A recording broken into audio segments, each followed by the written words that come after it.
오늘 우리에게 주시는 하나님의 말씀은 이사야 13장 1절에서 16절까지 말씀입니다. 구약성경 983면에 있습니다. 이사야 13장 1절에서 16절까지입니다.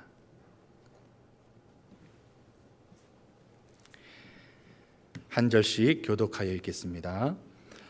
아모스의 아들 이사야가 바벨론에 대하여 받은 경고라. 너희는 민둥산 위에 기치를 세우고 소리를 높여 그들을 부르며 손을 흔들어 그들을 존귀한 자의 문에 들어가게 하라. 내가 거룩하게 구별한 자들에게 명령하고 나의 위엄을 기뻐하는 용사들을 불러 나의 노여움을 전하게 하였느니라. 산에서 무리의 소리가 나며 많은 백성의 소리 같으니 곧 열국 민족이 함께 모여 떠드는 소리라. 만군의 여호와께서 싸움을 위하여 군대를 검열하심이로다. 무리가 먼 나라에서 하늘 끝에서 왔으며 곧 여호와와 그의 진노의 병기라. 온 땅을 멸하려 함이로다. 너희는 애곡할지어다. 여호와의 날이 가까웠으니 전능자에게서 멸망이 임할 것이미로다. 그러므로 모든 손에 힘이 풀리고 각 사람의 마음이 녹을 것이라. 그들이 놀라며 괴로움과 슬픔에 사로잡혀 해산이 임박한 여자같이 고통하며 서로 보고 놀라며 얼굴이 불꽃 같으리로다. 보라, 여호와의 날 곧 잔혹히 분냄과 맹렬히 노하는 날이 이르러 땅을 황폐하게 하며 그 중에서 죄인들을 멸하리니 하늘의 별들과 별무리가 그 빛을 내지 아니하며 해가 돋아도 어두우며 달이 그 빛을 비추지 아니할 것이로다. 내가 세상의 악과 악인의 죄를 벌하며 교만한 자의 오만을 끊으며 강포한 자의 거만을 낮출 것이며 내가 사람을 순금보다 희소하게 하며 인생을 오빌의 금보다 희귀하게 하리로다. 그러므로 나 만군의 여호와가 분하여 맹렬히 노하는 날에 하늘을 진동시키며 땅을 흔들어 그 자리에서 떠나게 하리니 그들이 쫓긴 노루나 모으는 자 없는 양같이 각기 자기 동족에게로 돌아가며 각기 본향으로 도망할 것이나 만나는 자마다 창에 찔리겠고 잡히는 자마다 칼에 엎드러지겠고 그들의 어린 아이들은 그들의 목전에서 매어침을 당하겠고 그들의 집은 노략을 당하겠고 그들의 아내는 욕을 당하리라. 아멘. 오늘 본문은 13장에서 23장까지 이어지는 유다 주변 10개국에 대한 예언 중 첫 번째로 바벨론에 대한 예언입니다. 이사야를 통해 유다뿐 아니라 그 주변국들에 대해서도 예언이 이루어지고 있는 이유는 하나님께서 유다의 하나님만이 아니라 온 우주의 하나님이심을 알리는 것입니다. 1절을 함께 보겠습니다. 아모스의 아들 이사야가 바벨론에 대하여 받은 경고라. 이사야가 바벨론을 향한 하나님의 경고를 받지만 이를 바벨론에 전하지는 않습니다. 선지자 요나의 경우에는 아수르에 대한 심판 메시지를 아수르에 전하라는 하나님의 명령이 있었지만 지금 이사야에게 주시는 경고는 유다에 하시는 말씀에 가깝습니다. 그러면 바벨론에 대한 예언을 왜 이사야를 통해 유다에게 주실까요? 이유는 바벨론을 심판하시는 처참한 상황을 통해서 유다를 가르치고 바로 세우고자 하시는 반면교사로서의 역할 때문입니다. 2절과 3절입니다. 너희는 민둥산 위에 기치를 세우고 소리를 높여 그들을 부르며 손을 흔들어 그들을 존귀한 자의 문에 들어가게 하라. 내가 거룩하게 구별한 자들에게 명령하고 나의 위엄을 기뻐하는 용사들을 불러 나의 노여움을 전하게 하였느니라. 바벨론에 대한 경고에 있어서 가장 먼저 언급되는 것은 군대에 대한 소집입니다. 바벨론을 처단할 군대를 모으시는데 깃발이 나무에 가리는 것을 방지하기 위해 아예 민둥산에다가 깃발을 세우겠다고 하십니다. 그리고 모은 군사를 존귀한 자의 문에 들이심으로 바벨론을 무찌르도록 하십니다. 존귀한 자의 문이라는 표현은 바벨론 왕궁을 비웃으며 하시는 말씀으로 그들이 정성을 다해 존귀하게 세운 왕궁이지만 이제 곧 먼지처럼 사라지고 말 뿐이라는 겁니다. 그렇게 하나님께서 모으신 군대가 진을 칩니다. 4절과 5절입니다. 산에서 무리의 소리가 나며 많은 백성의 소리 같으니 곧 열국 민족이 함께 모여 떠드는 소리라. 만군의 여호와께서 싸움을 위하여 군대를 검열하심이로다. 무리가 먼 나라에서 하늘 끝에서 왔으며 곧 여호와와 그의 진노의 병기라. 온 땅을 멸하려 함이로다. 4절에 기록된 산에서라고 하는 이 구문은 원문에 산들이라는 복수형으로 되어 있습니다. 이는 하나님께서 모은 군대가 산 하나에만 가득 차는 것이 아니라 메소포타미아의 동쪽 경계가 되는 자그로스 산맥을 이루는 산들마다 바벨론을 치려고 모인 군사로 가득한 모습, 이 모습을 상상하게 만듭니다. 그러니 그들의 소리가 얼마나 쩌렁쩌렁 울렸겠습니까? 간혹 야구 경기나 축구 경기장에 모인 관중들이 선수들을 응원할 때 그 소리가 온 공간을 쩌렁쩌렁하게 울리는 것처럼 지금 하나님께서 모으신 군사들이 바벨론을 향하여 우레와 같은 함성을 내지르고 있습니다. 그리고 그 대열의 가장 앞에서 한 장수가 위험 있는 모습으로 군대를 검열합니다. 바로 만군의 여호와 하나님이십니다. 하나님께서 진두지휘하는 전쟁이니 바벨론은 이제 꼼짝없이 망할 일만 남았습니다. 이사야는 5절에 계속해서 그 군대의 범위가 얼마나 큰지를 설명하고 있는데 그 표현이 하늘 끝에서 왔으며 라고 설명합니다. 우리나라에는 산들이 많아서 지평선이라는 것을 볼 수 없지만 간혹 TV나 사진에서 이 드넓은 초원이나 땅이 끝도 없이 펼쳐져 있는 광경을 볼 때가 있습니다. 마치 하늘과 땅이 맞닿아 있는 것 같은 모습입니다. 본문은 바로 그 모습을 연상케 합니다. 바벨론을 대적하는 군사들이 끝도 없이 정렬하고 있어서 하늘이 어딘지 땅이 어딘지 구분이 되지 않는 겁니다. 하나님은 이 군대를 통해 바벨론을 멸할 것입니다.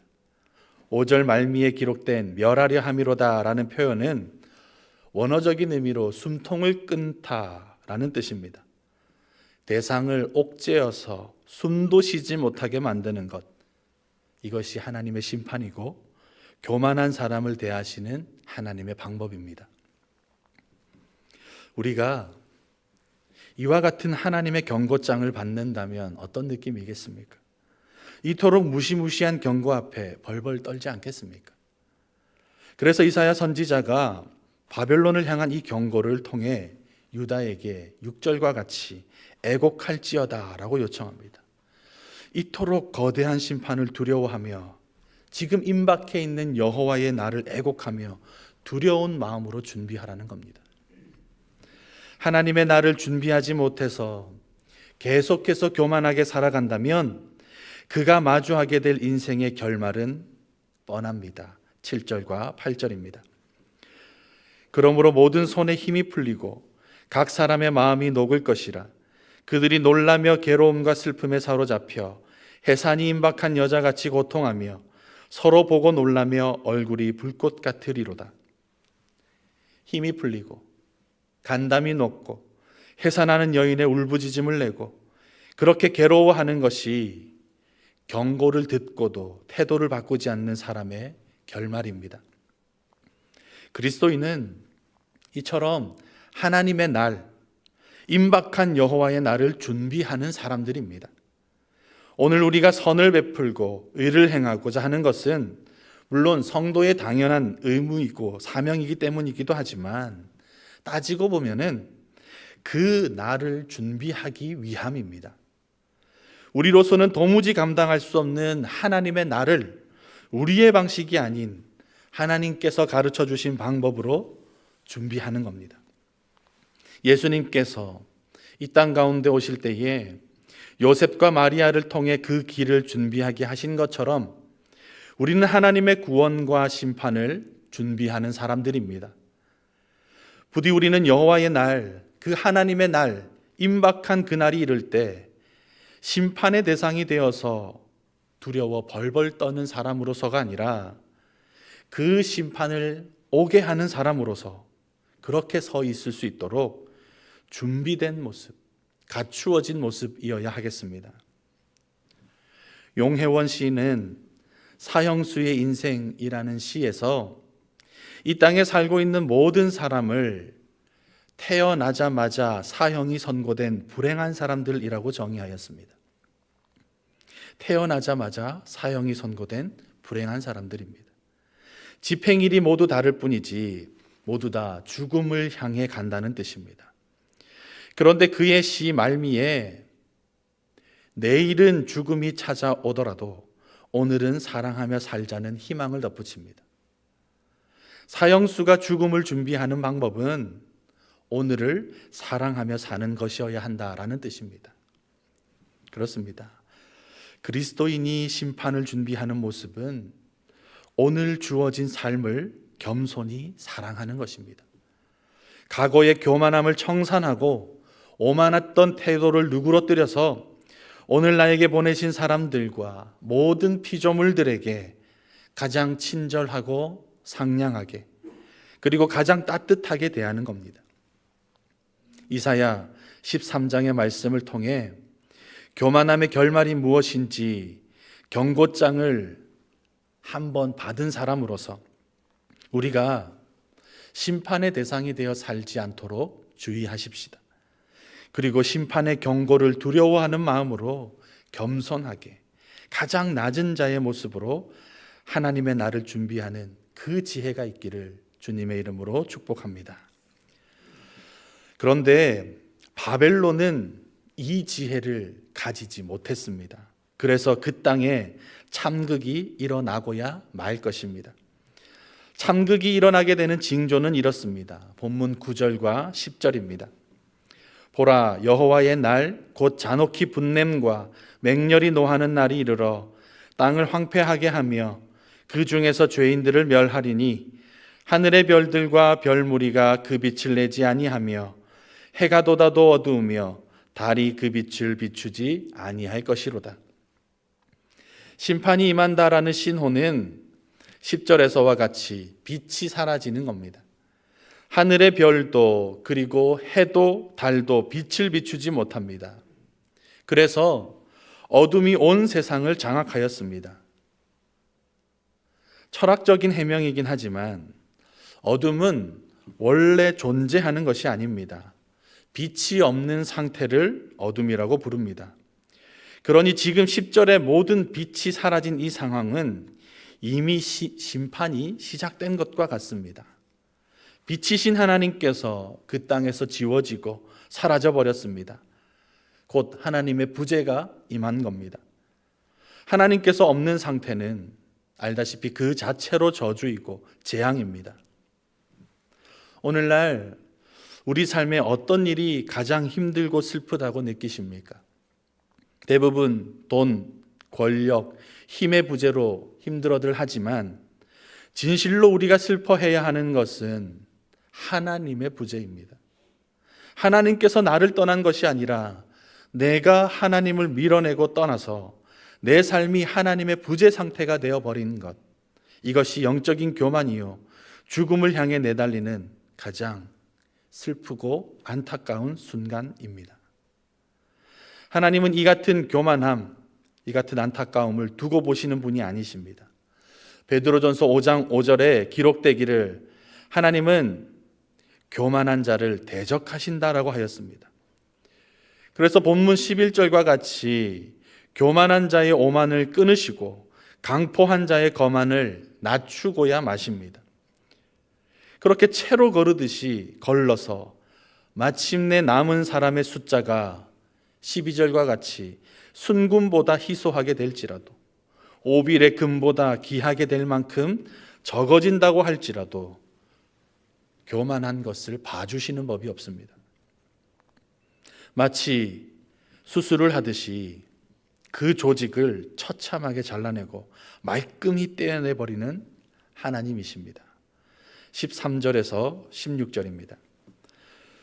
그러므로 나 만군의 여호와가 분하여 맹렬히 노하는 날에 하늘을 진동시키며 땅을 흔들어 그 자리에서 떠나게 하리니 그들이 쫓긴 노루나 모으는 자 없는 양같이 각기 자기 동족에게로 돌아가며 각기 본향으로 도망할 것이나 만나는 자마다 창에 찔리겠고 잡히는 자마다 칼에 엎드러지겠고 그들의 어린 아이들은 그들의 목전에서 메어침을 당하겠고 그들의 집은 노략을 당하겠고 그들의 아내는 욕을 당하리라.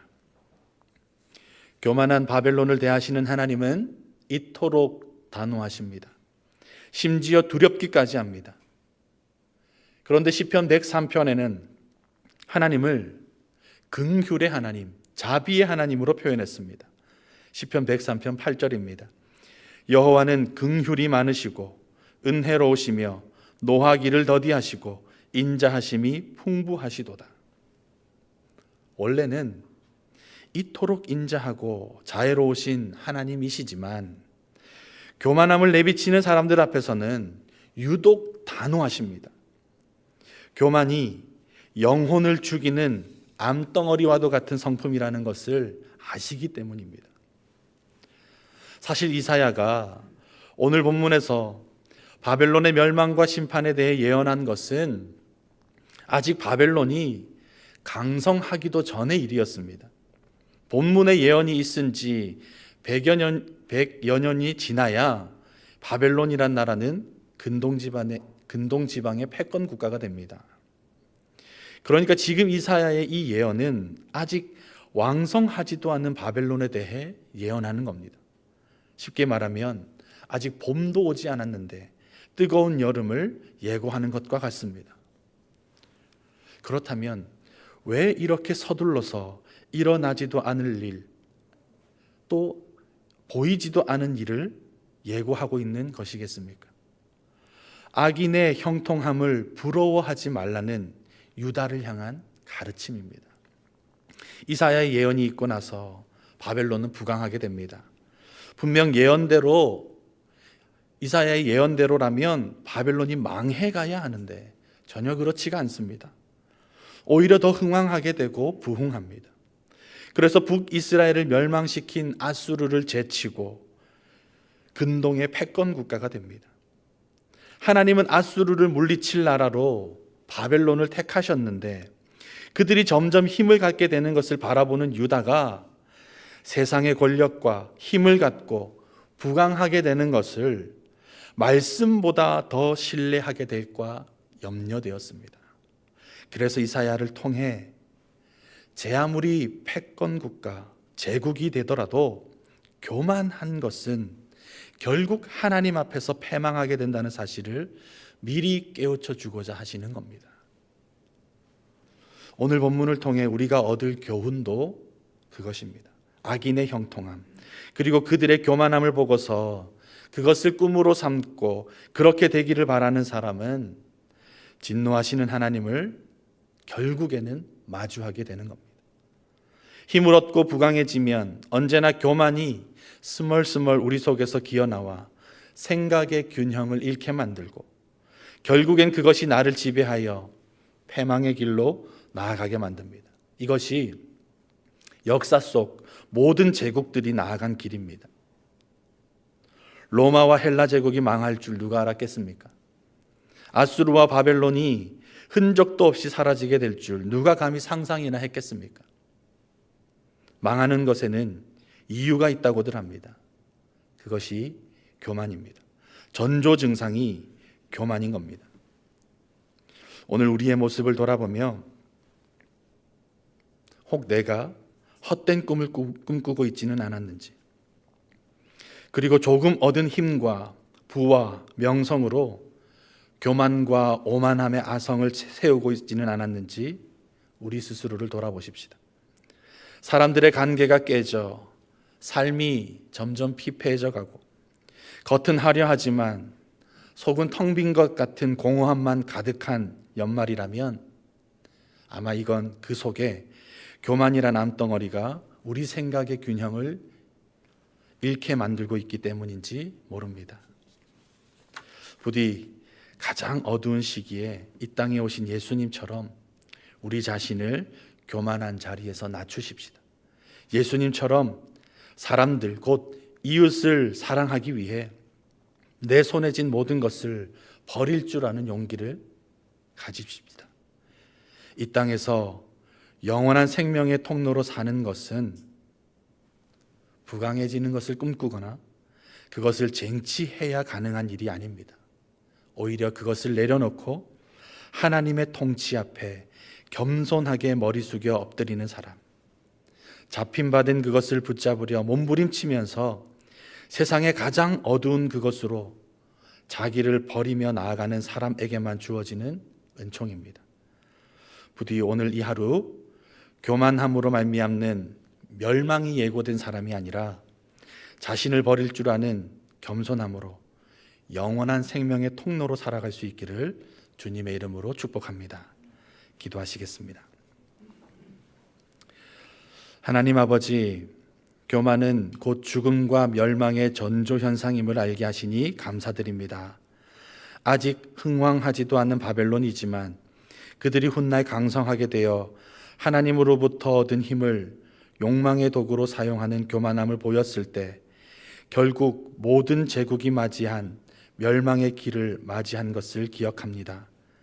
이 같은 어리석음을 반복하지 않도록 하나님께서 우리 인생의 주인이심을 잊지 않게 하여 주시옵소서.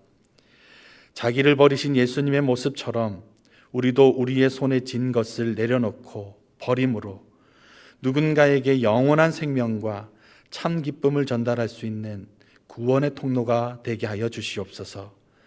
이 하루 성탄의 선물로 이웃들에게 보내어지는 저희들 온전히 주장하여 주실 줄 믿사오며 예수님의 이름으로 기도하옵나이다. 아멘.